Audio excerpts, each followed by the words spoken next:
Assalamualaikum warahmatullahi wabarakatuh.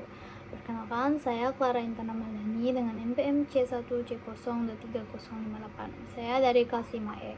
Pada video kali ini, saya akan menjelaskan materi segmen operasi mata kuliah potensi keuangan lanjutan. Baiklah, langsung saja.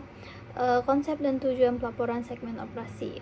Segmen operasi adalah bagian entitas yang menjalankan aktivitas bisnis secara terpisah dengan menghasilkan pendapatan dan menimbulkan biaya, sehingga berfungsi sebagai profit center.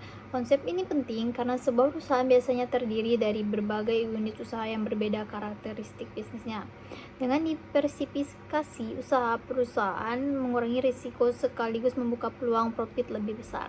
Pelaporan segmen bertujuan memberikan informasi yang memungkinkan pengguna laporan keuangan, khususnya investor publik, untuk mengevaluasi kinerja tiap segmen, menilai prospek bisnis, memproyeksikan arus kas masa depan, serta membuat penilaian realistis atas keseluruhan perusahaan.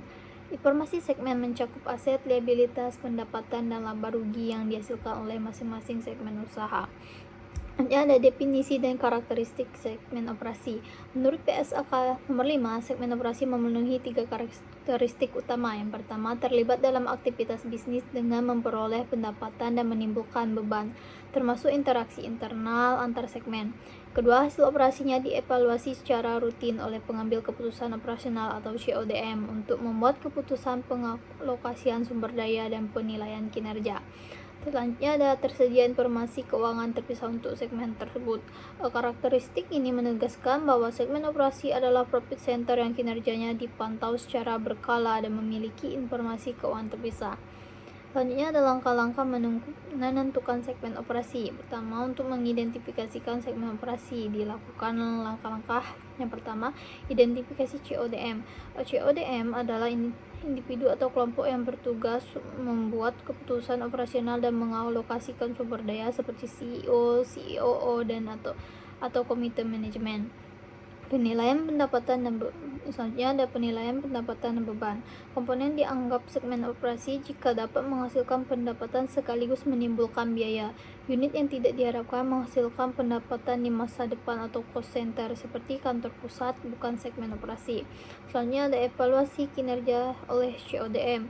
Segmen operasi harus secara rutin dinilai kinerjanya oleh CODM sebagai dasar alokasi sumber daya.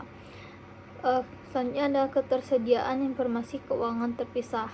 Informasi keuangan segmen harus dapat dipisahkan untuk memudahkan evaluasi kinerja dan alokasi sumber daya. Selanjutnya ada ambang batas kuantitas pelaporan segmen.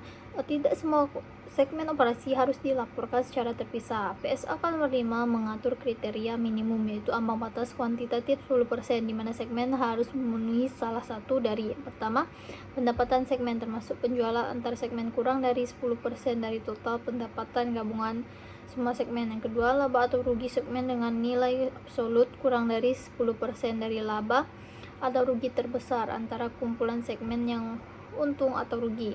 Hanya atas aset segmen kurang dari 10% dari total aset gabungan semua segmen.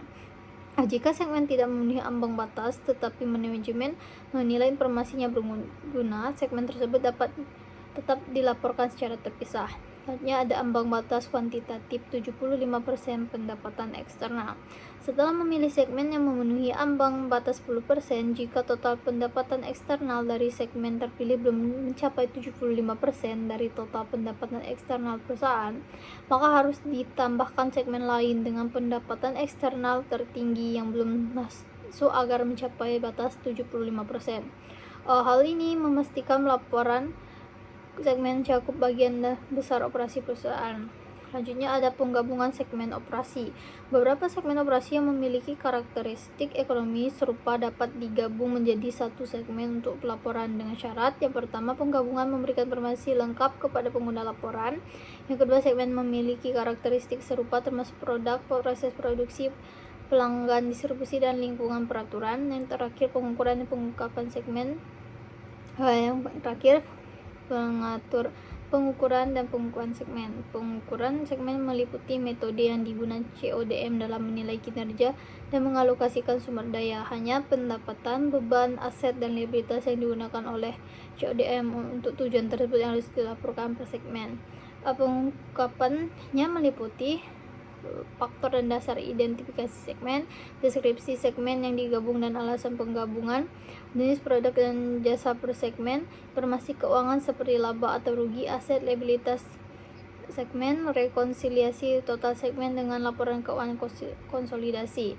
Kemudian informasi lainnya yang diungkapkan ada pendapatan dari produk dan jasa utama setiap segmen, informasi geografis pendapatan dan aset termasuk pendapatan per negara jika material, informasi pelanggan utama bila transaksi pelanggan eksternal mencapai 10% atau lebih dari pendapatan entitas. Demikianlah materi yang dapat saya jelaskan, lebih dari kurang saya mohon maaf. Saya akhiri. Wassalamualaikum warahmatullahi wabarakatuh.